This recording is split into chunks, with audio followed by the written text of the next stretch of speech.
isso aí, já estamos aí na nossa 10ª aula. Nós iremos tratar do arcabouço jurídico do assédio sexual. Nos mesmos moldes do assédio moral, nós também temos leis que fazem com que haja uma proteção das vítimas em relação a esta temática. Nós agora estamos na 2ª unidade didática e eu tracei aqui 2 momentos. Nós temos um sumário para essa aula. Primeiro é o arcabouço jurídico, eu vou mostrar para vocês aquele mapa, como no estilo de mapa mental.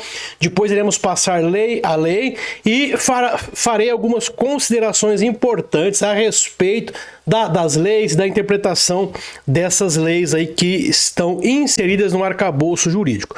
Então nós vamos começar aqui pela nossa Constituição Federal. A Constituição Federal, no seu artigo 5º, ela protege a dignidade da pessoa humana. Ora, todas as vezes que nós falamos de assédio, seja o moral ou seja o sexual, nós estamos falando de uma afronta à dignidade humana. A pessoa foi afrontada na proteção da sua dignidade, da sua vida íntima, da sua privacidade. E nós temos a começar a CLT, Consolidação das Leis do Trabalho. Por quê? Porque algumas faltas que podem ser cometidas pelo empregador serão devidamente sancionadas. Uma delas é permitir que ocorra situações de assédio sexual na empresa. A segunda lei que nós iremos tratar é o Código Penal. Nós iremos ver aqui 3 tipos penais que caracterizam, que materializam o assédio sexual. Nós temos também a norma regulamentadora 5 e a norma regulamentadora 1, que são lá do Ministério do Trabalho, que determina a inserção da prevenção ao assédio. Isso vem de 2002, isso é da NR5, para que a CIPA das empresas, que é a Comissão Interna de Proteção aos Acidentes, também previna o assédio, né? E vai ser inserido no programa de gerenciamento de riscos os riscos psicossociais, que são aqueles ligados ao assédio. Nós vamos ver isso em detalhe numa das aulas. Depois nós temos essa lei de setembro de 22, a chamada Lei Emprega Mulher, que foi a lei que determinou essa alteração da CIPA, e ela traz mais algumas medidas protetivas em relação às mulheres, a violência contra a mulher. Nós temos também, nos mesmos moldes do assédio moral, leis estaduais, leis municipais, que tratam dessa temática. E eu trago aqui um exemplo, que é a Lei 17.621 do Estado de São Paulo, que é conhecida como a Lei Não Se Cale, tá? Trocar aqui a cor do... É aqui, ó, é a lei não se cale. É uma lei, mas não é voltada para o ambiente laboral, ela está voltada para lanchonetes, restaurantes, que se as mulheres forem assediadas, o estabelecimento tem a obrigação de fornecer a proteção. E finalmente, convenções internacionais, do mesmos moldes do assédio moral, e aqui eu trago outra, além da Convenção 190, que nós já vimos lá no assédio moral, aqui a 190, eu trago também essa convenção sobre a eliminação de todas as formas de discriminação contra a mulher, também das Nações Unidas. Muito bem, vamos passar agora então lei a lei.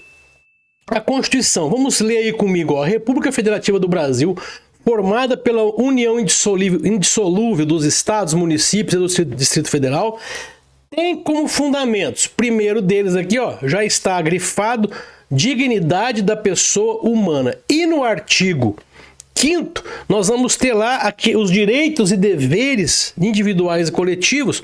Então aparece que todo mundo tem direito à vida, à liberdade, à igualdade, à segurança e à propriedade nos termos seguintes. E aí eu trouxe aqui 3 incisos que mostram, que caracterizam uma provável ou uma possível situação de assédio sexual. Por exemplo, homens e mulheres têm iguais direitos e obrigações nos termos desta Constituição. Nós já vimos ali na primeira aula, tratando do conceito do assédio sexual, uma tabela que as mulheres são 3 vezes mais assediadas do que os homens. E as mulheres, elas têm direito à proteção. Então, o assédio sexual, ele afronta esse inciso aqui, ó. O inciso 2º, ninguém será obrigado a fazer ou deixar de fazer coisa alguma, senão em virtude da lei. que acontece no assédio sexual? A chantagem, a barganha. A mulher ela é coagida por meio de uma chantagem a realizar algum tipo de favor sexual ou algum tipo de troca. E inciso terceiro, ninguém será submetido a tortura nem a tratamento desumano ou degradante. Eu já mostrei isso para vocês, que o assédio, de qualquer forma que seja, sexual quanto moral, ele é um tratamento degradante, é um tratamento desumano. Aqui a nossa CLT, Consolidação das Leis do Trabalho. Vejam aí o artigo 483. O empregado poderá considerar rescindido o contrato e pleitear a devida indenização quando? Isso aqui é chamado aí de a demissão ao contrário, né? É uma rescisão inversa. O empregado percebe que o patrão, o empregador, não está cumprindo algumas normas legais e ele quer sair por justa causa, ele tem direito a receber as indenizações. E aqui, situações do 483 que a lei prevê. Quando forem exigidos serviços superiores às suas forças, defesos protegidos por lei, contrários aos bons costumes ou alheios ao contrato. Então, tanto lá o moral quanto o sexual, por exemplo, alguém quer exigir um favor sexual em troca de um aumento, em troca de um prêmio, em troca de uma comissão, isso é terminantemente proibido, isso é crime, isso é uma afronta à dignidade da pessoa humana. E a letra E, ou a linha E, praticar o empregador ou seus prepostos contra ele ou pessoas de sua família, ato lesivo à honra e à boa fama. É óbvio, é notório que o assédio sexual é um ato extremamente lesivo à honra e à fama de qualquer pessoa. Tem muitas pessoas que depois que foram assediadas necessitaram de tratamentos psicológicos, muitas que até necessitaram de um tempo maior, algumas ainda até hoje, né, não se recuperaram 100%, porque é um ato que lesa a honra, macula a honra e a boa fama da pessoa. Vamos agora partir para a terceira lei aqui do arcabouço, Código Penal. Muito bem, o assédio sexual nós já tínhamos colocado lá na aula dos conceitos, porque aí eu trouxe o conceito do Código Penal. Então tá aí o artigo 216A, constranger alguém com o intuito de obter vantagem ou favorecimento sexual, prevalecendo-se o agente da sua condição de superior hierárquico. Aí tem ali a pena, tal. Veja, até isso hoje há casos julgados em que isso não foi considerado, porque havia uma maneira, a pessoa que estava assediando do mesmo nível da assediada, mas usando de artifícios para fazer barganha, fazer chantagem e sem o consentimento da pessoa. O crime de importunação sexual, veja, a importunação é que ele fica incomodando, fica dando de cima e repete reiteradas vezes, é o artigo 215 a praticar contra alguém sem a sua anuência, ou seja, sem o seu consentimento, ato libidinoso, com o objetivo de satisfazer a sua própria lascívia ou a de terceiro. Então eu já tinha falado daquele lance de ficar colocando mensagens não apropriadas em grupos profissionais, mandando textos inadequados para as pessoas. Isso pode ser enquadrado como importunação sexual. Finalmente, o estupro. O estupro, ele é inserido como os crimes sexuais. Obviamente que nós não imaginamos que isso possa acontecer no ambiente de trabalho, no dia a dia. Mas pessoas que vivem isoladas, que trabalham em ambientes mais inóspitos ou mais distantes, em escalas diferenciadas, pode acontecer isso. É o artigo 213 do nosso Código Penal brasileiro. Constranger alguém mediante violência ou grave ameaça e ter a conjunção carnal. Então, dos três é o único que a efetivação, a materialização implica no contato físico. Ou a praticar ou permitir que se pratique outro ato libidinoso. Aí tem ali as penas e se dessa conduta resultar numa lesão corporal, a pena ela é agravada, veja, de 8 a 12 anos de reclusão. Se resultar em morte, de 12 a 30 anos de prisão. Então veja que são situações graves, são situações pesadas e que nós precisamos nos conscientizar, esclarecer para que isso não aconteça em hipótese alguma nas empresas aqui no Brasil e em outros países também.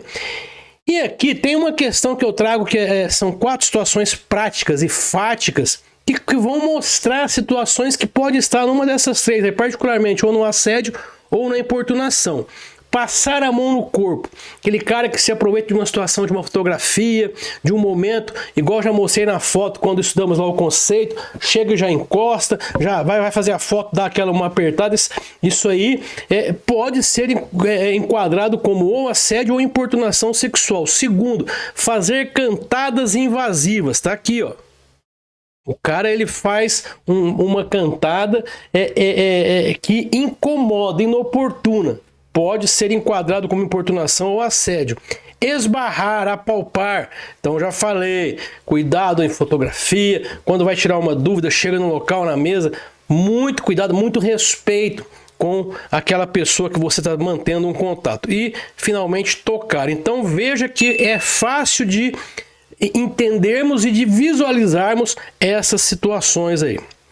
A NR1 e a NR5, elas tratam dos deveres das empresas na prevenção e no combate ao assédio moral e ao assédio sexual, tornando esse compromisso parte da gestão de riscos ocupacionais de organizações públicas e privadas.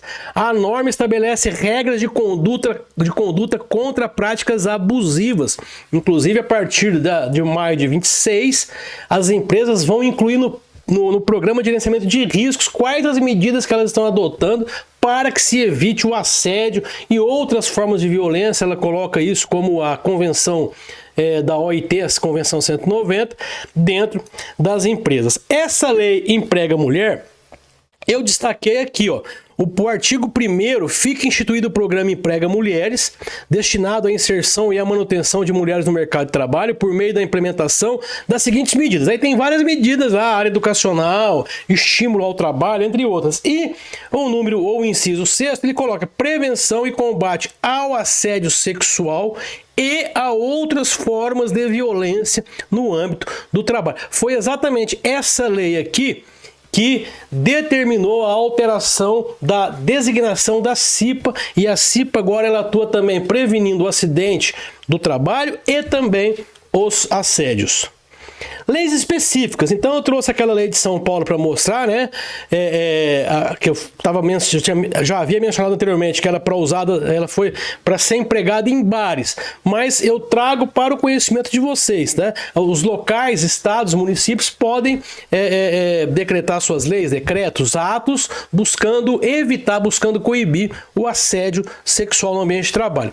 Então a lei aqui de São Paulo, a 17.621, diz: estabelece a obrigatoriedade de bares, restaurantes, casas noturnas e de eventos de São Paulo adotarem medidas de auxílio à mulher que se sentir em situação de riscos, incluindo casos de assédio sexual. Então fica aí o conhecimento referente a esta lei.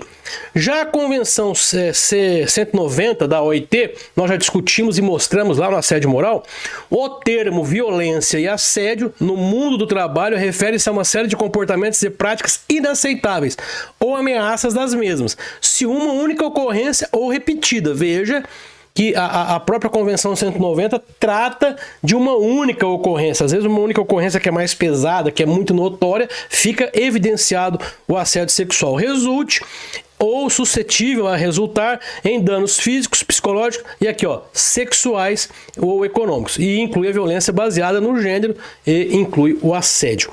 E finalmente, a Convenção sobre a Eliminação de Todas as Formas de Discriminação contra a Mulher, essa CEDAW, é um tratado da ONU que exige que os Estados-membros, o Brasil faz parte, adotem medidas para eliminar a discriminação contra mulheres, incluindo em áreas como trabalho e educação, onde o assédio sexual pode ocorrer.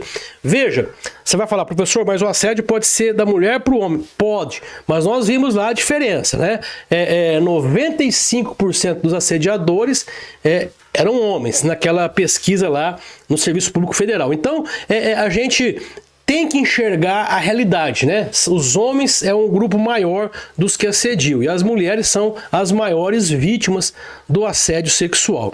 Considerações importantes. Eu quero trazer aqui 3 considerações que tratam dessa questão das leis, e lá no final nós iremos voltar algumas observações quando eu mostrar os julgados, tá? Então veja aqui, ó. Por se tratar de conduta de difícil prova de sua ocorrência, muitas vezes de forma reservada, lembram que lá no assédio moral uma das maneiras é o assédio em silêncio, escondido, no sexual também, sem a presença de terceiros. Então, às vezes, você não consegue ter testemunhas daquela conduta ilícita. Então, a jurisprudência. O que é a jurisprudência? É o conjunto de decisões que os tribunais no Brasil têm adotado. Então, esse conjunto de decisões tem admitido a utilização de provas indiretas ou circunstanciais, presumidas ou os próprios indícios.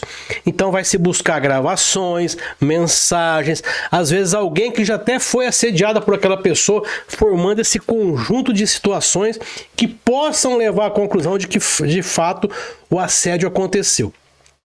Também têm sido aceitas pelos tribunais em razão do disposto no artigo 373 do Código de Processo Civil, que trata das gravações em ambientes. Lá fala que é proibido você gravar uma pessoa apenas por gravar. Então, mas no caso do assédio, se permite a utilização de gravações no ambiente, efetuadas pela própria vítima. Então eu vou lá, eu tenho uma ameaça de assédio, já sofri um assédio, e aí a pessoa todos os dias chega perto de mim, eu começo a gravar a conversa, até a hora que ele manifesta ali o assédio, e eu consigo utilizar isso como prova para minha proteção e para servir de testemunho contra o assediador. E finalmente, novamente, esse aqui é um julgado, mas ele está alinhado com a primeira consideração, exigir uma prova cabal. O que é cabal? Completa, encerrada, toda, né, concluída. Então exigir uma prova 100% e ocular, né, ou seja, que todos tenham visto, tudo aquilo foi muito claro. Para vislumbrar o assédio sexual é simplesmente impossibilitar a prova em juízo. O que ela está querendo dizer? 100% dos assédios ocorre no silêncio, na oportunidade ali mais discreta, ninguém assedia na frente de outras pessoas. Então, essa desembargadora, a Vera Marta, ela está dizendo o seguinte: se a gente for querer ter uma prova concreta, com 2, 3, 4 testemunhas, nunca você vai acabar estimulando o assédio. Então, assim, você contribui, se você não entender que basta um indício, basta um histórico da pessoa, tem ali, né, como diz o texto anterior, provas indiretas ou circunstanciais. Então, se a justiça não se utilizar disso, acaba contribuindo que ilicitude de tamanha gravidade, tanta gravidade, como é o assédio sexual, continue ocorrendo. Tá bom? Então, está aí o nosso arcabouço jurídico do assédio sexual Brasil, com algumas convenções internacionais, e na aula 11 nós veremos tipos de assédio sexual. Tá joia? Até a próxima aula, então.